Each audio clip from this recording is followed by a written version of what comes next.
अब तेजस्वी यादव का action mode शुरू। आरजेडी के लिए जीवन मरण का प्रश्न। भीतरघात करने वालों की पूरी लिस्ट हो चुकी है तैयार। बिहार चुनाव में भीतरघात बर्दाश्त नहीं किया जाएगा।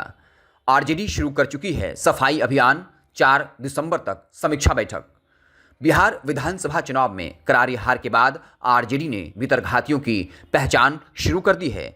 पार्टी ने कल यानी बुधवार से जीते हुए विधायकों और हारे प्रत्याशियों के साथ प्रमंडलवार समीक्षा बैठक शुरू की।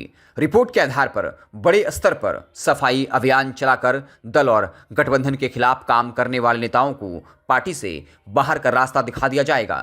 बिहार विधानसभा चुनाव में मिली करारी हार के बाद लालू यादव और तेजस्वी यादव की पार्टी राष्ट्रीय जनता दल अब एक्शन मोड में आ गई है। पार्टी ने हार के कारणों की तह तक जाने और अंदरूनी नुकसान पहुंचाने वाले नेताओं की पहचान करने का फैसला किया है। इसी सिलसिले में बुधवार से पटना स्थित प्रदेश राजद कार्यालय में प्रमंडलवार समीक्षा बैठकों का दौर शुरू किया गया। इसका मुख्य उद्देश्य उन नेताओं और कार्यकर्ताओं की लिस्ट तैयार करना है जिन्होंने विधानसभा चुनाव में राजद और महागठबंधन के उम्मीदवारों को हराने में अपनी भूमिका निभाई। पार्टी नेतृत्व इस रिपोर्ट के आधार पर कठोर कार्रवाई करने की तैयारी में है।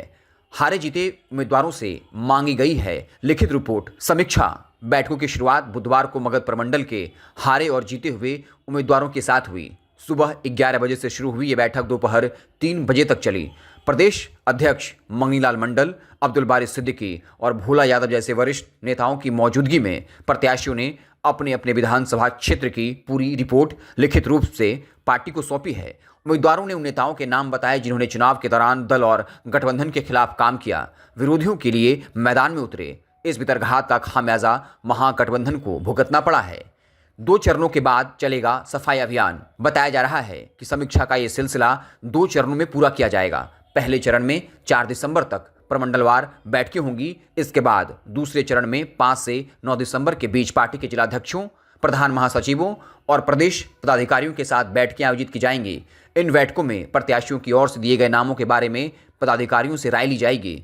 जिन नेताओं का नाम भीतरघात करने वालों की सूची में होगा उनसे सफाई भी मांगी जाएगी। संतोषजनक जवाब न मिलने पर ऐसे लोगों को चिन्हित कर पार्टी से बाहर करने का सफाई अभियान चलाया जाएगा। आरजेडी अपनी करारी हार के बाद अब कठोर फैसले लेने से पीछे नहीं हटेगी। आरजेडी को इस बात का अंदेशा हो चुका है कि अगर कठोर कार्रवाई नहीं की गई और खुद में सुधार नहीं किया गया तो फिर आने वाले वक्त में आरजेडी की राजनीति मुश्किल हो जाएगी। जिस तरह से करारी हार मिली है उससे एक परसेप्शन बना है कि आरजेडी जो है वो अब काफ़ी कमज़ोर हो गई है और तेजस्वी यादव जो है वो कभी भी मुख्यमंत्री नहीं बन पाएंगे। ऐसे में अब आरजेडी नीचे से लेकर ऊपर तक जिन लोगों ने भी पार्टी विरोध में काम किया है उन पर कार्रवाई करने के मोड में आ चुकी है। आपको क्या कुछ लगता है कमेंट बॉक्स में ज़रूर बताइएगा। हमें फेसबुक पर देख रहे हैं तो पेज को लाइक कर लीजिए, यूट्यूब चैनल को सब्सक्राइब कर लीजिए। बहुत बहुत धन्यवाद।